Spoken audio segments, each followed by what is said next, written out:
And we're back with Chapter 2. We're going to be adding these two relics to the deck per the rules for Chapter 2. These two come into play. They get shuffled into the relic deck. So I'm just going to put one on top and one on the bottom. Then I'm going to give them a little shuffle here. Okay, and now those two additional relics, in addition to all the basic relics, are now available. So you don't know if they're going to come up or not, but they are useful if they do. The knocked stone and the would not have been useful in here because there are no doors. So, you mean there are relics that sometimes are not usable? Well, yes, that can be the case. However, for example, if you're swimming and you get one that allows you to helps you when you're swimming, well, if you're not swimming, it's useless, right? Not true. All of these relics, not only can you use them for their power, but you can also, at any time, any relic can be just flipped over to move one space orthogonally in any direction. That can actually be as powerful as, or more so than their ability in certain cases, when you just need to move one space. I mean, remember when we were down here?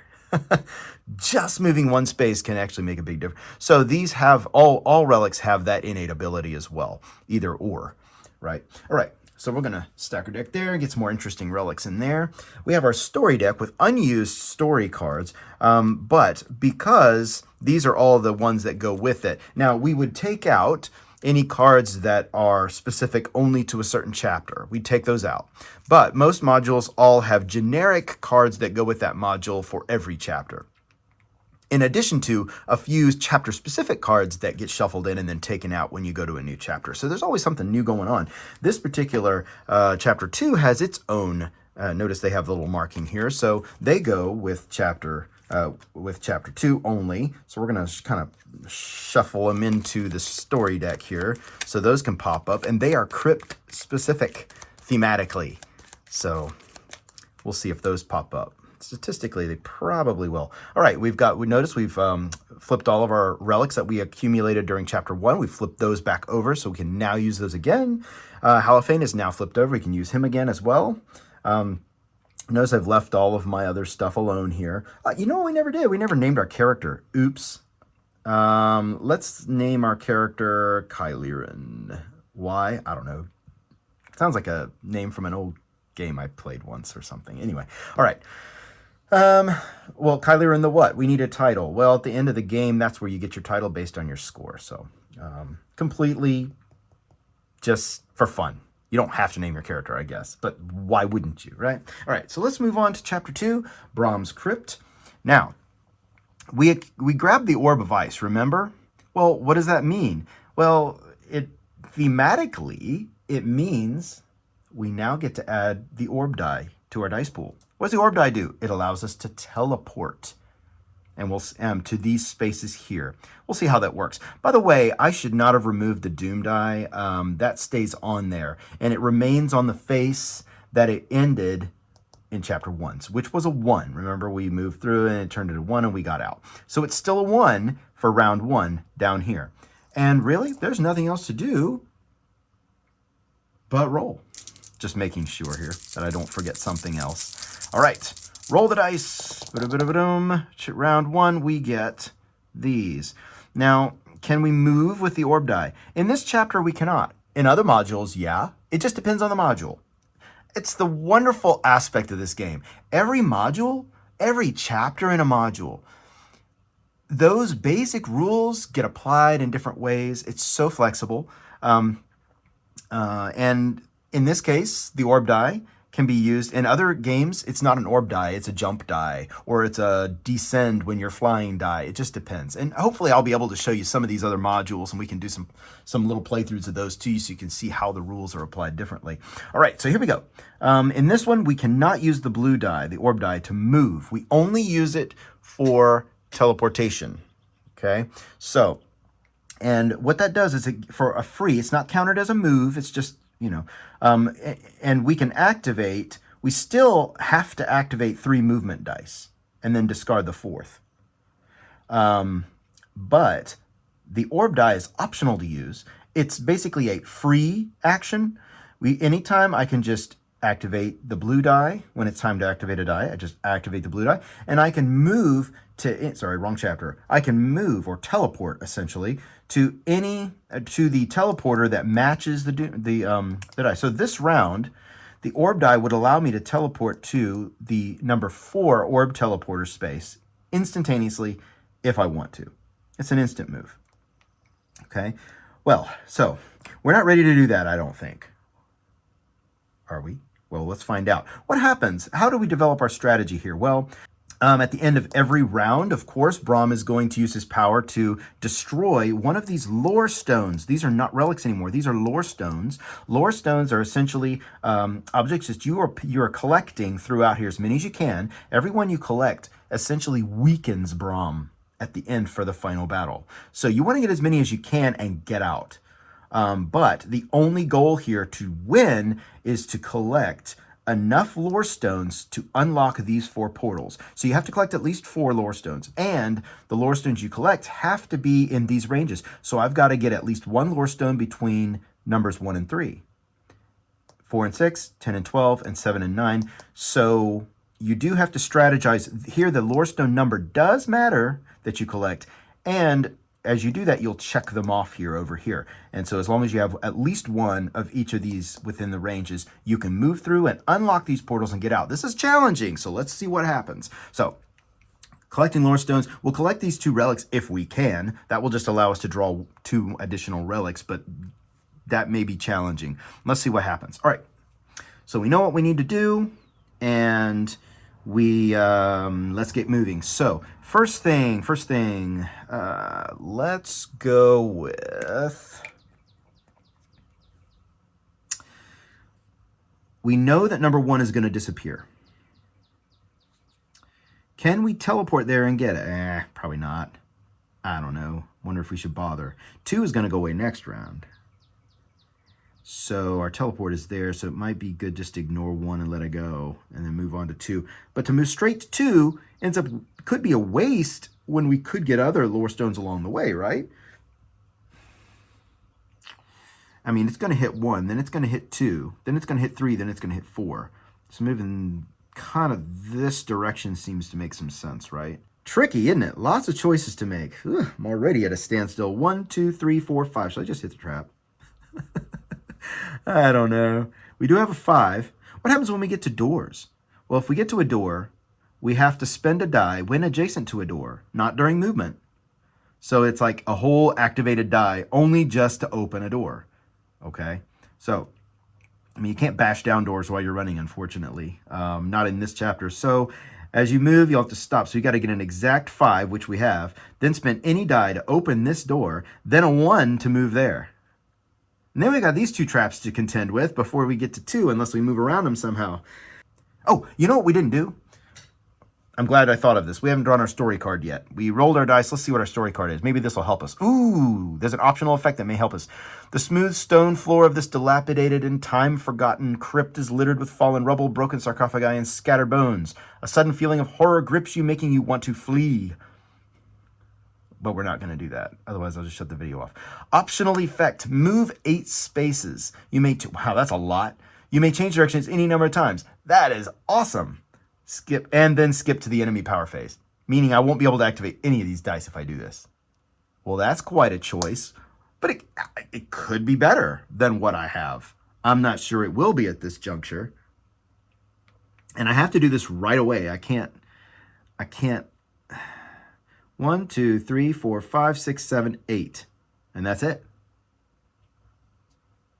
I can't even use this first. So now notice this is optional, by the way. So no, I don't have to do this if I don't want to. I don't think I want to because I need to get... That's not going to get me as far as using my dice. So I can use my luck die with the orb die and make it a 2. That way I can do an instant teleport here. Yeah, let's just do that. I don't see any reason to have to come back to this teleporter later, because when I move here, now this is blocked. I can't go into this space again. Let's move to this direction. Let's use our magic boomerang. Throw it 2 spaces away. I can collect the lore stone. Right? Now I don't have to go down in that awkward corner. 1, 2, 3, 4. I don't have a 4. And I have to get an exact 4. You know what? Let's just use the luck ring this early on. Let's just re-roll these. Oh, I hope I don't get it. I hope I don't regret this. I regret it. Oh, I can't believe, isn't that exactly what I had? Oh, gosh. Well, okay. Fail. All right, you know what? Just whatever. Let's use the frog boots and move 4 spaces. 1, 2, 3, 4. Trigger some terror. This is a trap. We're going to get lowest to 11, though. So now we got 2 out of 4 already to get out of here. All right, so let's go. Can I get that relic? Is there any way? Well, I can if I use the phase belt. You know what? I kind of need to, and we just let the 1 go. We'll just let the 1 go. I'm going to use the 5 to move 1, 2, 3, 4. What about that door? Well, I have no way to really move right now. So unless I want to lose, let's go 5, phase through that door. You can see why we wanted to get as many relics as possible, right? Could I have played this out differently? Oh, yes, and probably. All right, so here I am. I collected a relic. Yay. I didn't phase through the relic, right? I can still snatch it. All right, so morphing rod. Ooh, this is a cool one. Exchange a relic you own, used or unused, with a relic from the relic deck of my choice. The new relic is unused and reshuffle. That is really nice. I can use it at any time. Getting rid of your morphing rod immediately because it's a one-time use anyway may or may not be what you want to do. In this case, I think I'm going to because I might. In this case, I'm going to. So let's see what we have to choose from. I'll let you look at it with me. We have the knock stone that allows you to open up to 2 doors on the map instantly. That would have been helpful here, and I wouldn't have had to use my phase door, right? Recall scarf allows me to teleport adjacent to one of my former paths. Agility necklace allows you to change directions any number of times with a die. All of these would have been so helpful to me. Eagle feather, I can fly over a crumbling path. Ignore traps. Every single one of these is amazing. You know what's most useful to me right now? I think I'm going to grab the recall scarf, and that's because not just now, but also later, just being able to teleport back next to a crumbling path where I've already been can really be helpful. And now I'm going to shuffle. This gets shuffled back in too, so I could redraw it again. So yeah, often it's beneficial to throw the morphing rod back in, but in some cases you might not want to. All right, so here we go. Let's throw that back over here. Now, got our relic recall scarf and travel helm left. What are we doing next? We have 1 more die to use. All right, let's grab lore stone number 9. 3 out of 4. 1 more left, right? I discard the last one that I did not use. Enemy's power. So Bram destroys lore stone number 1. Ha ha ha. And is there anything else that happens? Yes, the terror moves up 1. And impending doom. Next round. Roll our dice. Oh, okay. More 6s, but at least it's mainly just some lower numbers is good. All right, let's see what our story card is. You spy a quiet corner hidden out of the way that you might rest for a moment and gain your bearings. You might catch your breath, but it would give time for something nasty to catch up with you. Yes, probably. Optionally, I can re-roll my entire dice pool and then increase the terror track by 1. Honestly, I like my dice pool. I wanted that last round when I could re-roll my dice pool, but oh well. All right, here we go. What do we want to do? Let's go. All we need is that 4, and theoretically, we can get out. Now I want the relic, the rogue cloak that I can move through those traps.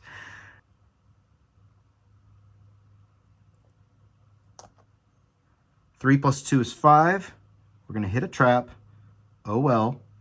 And we're going to get, now we can escape. It's just always good to know I can escape when I need to. And I have a few rounds to do it if I don't hit traps. But there's more stuff I want to gather. All right, I have an idea. I'm going to spend, I know it's a waste. 2, 3. I know it's a waste to do this, but you'll see why I did it. My last die, before that, I'm going to activate my teleporter, my orb die, teleport to the 6.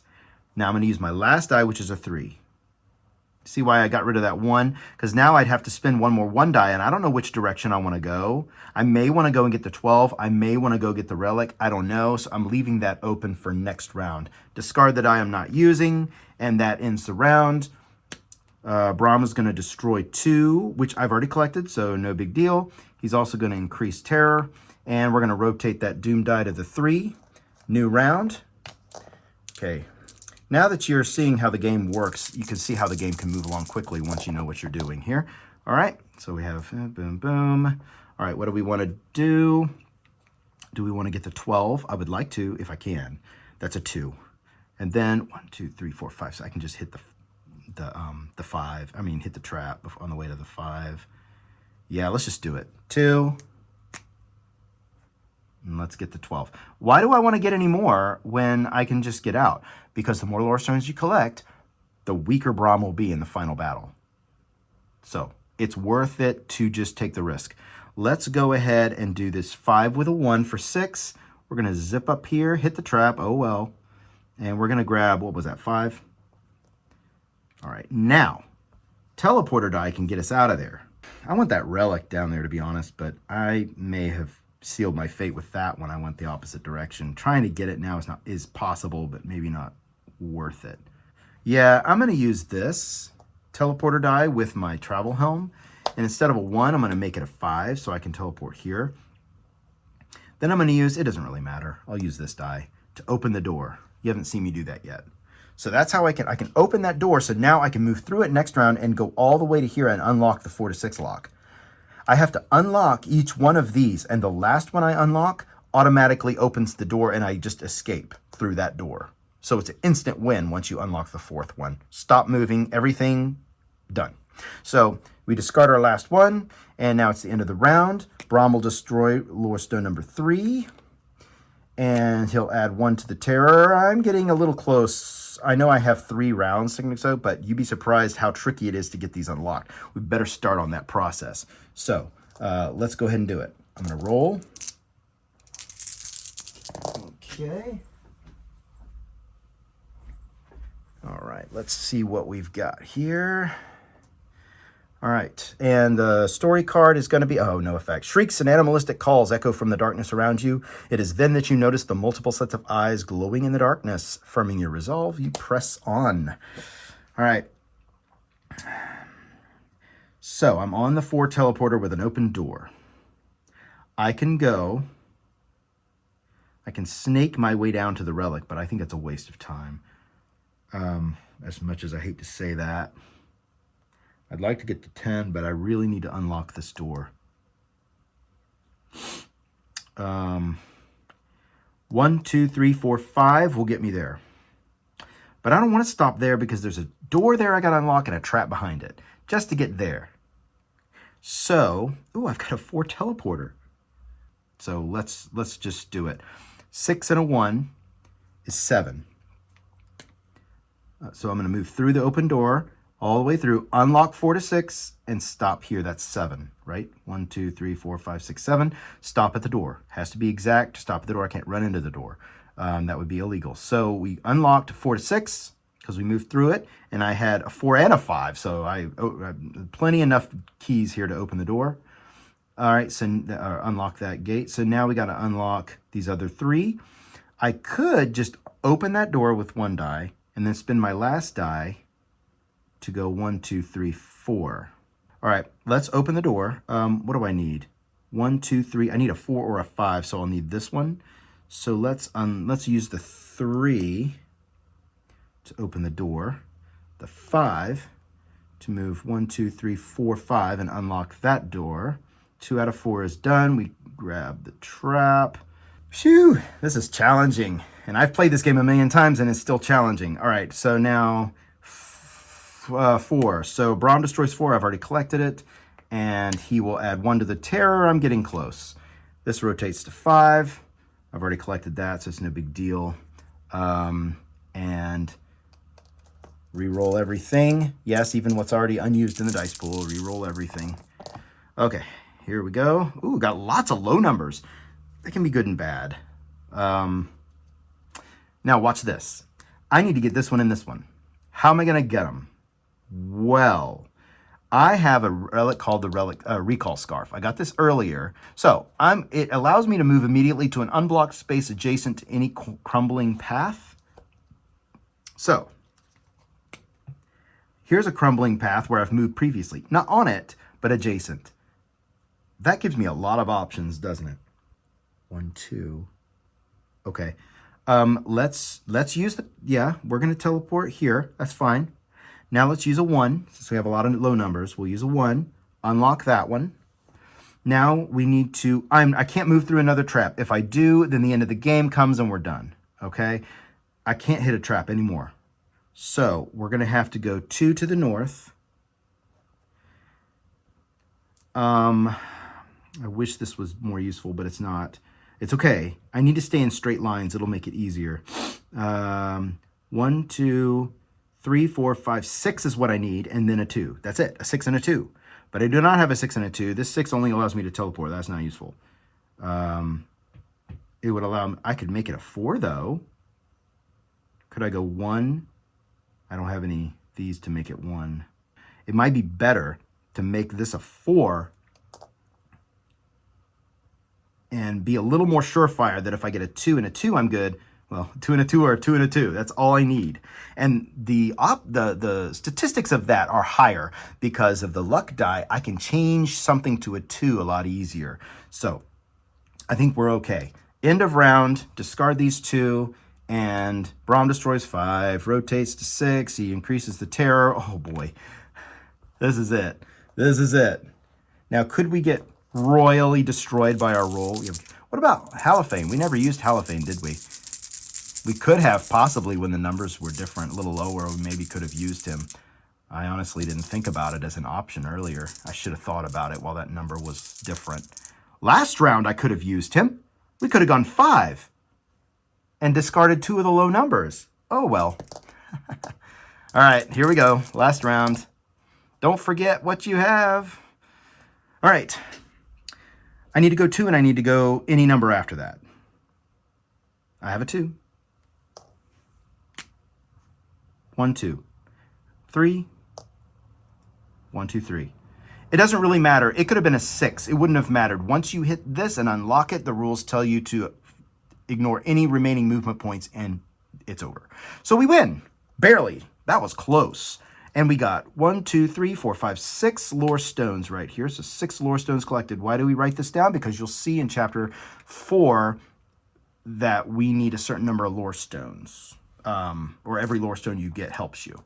So that's it, folks. There we go. We won chapter 2. It was challenging. My brain's hurting a little bit. Let's take a break. We'll come back with chapter 3.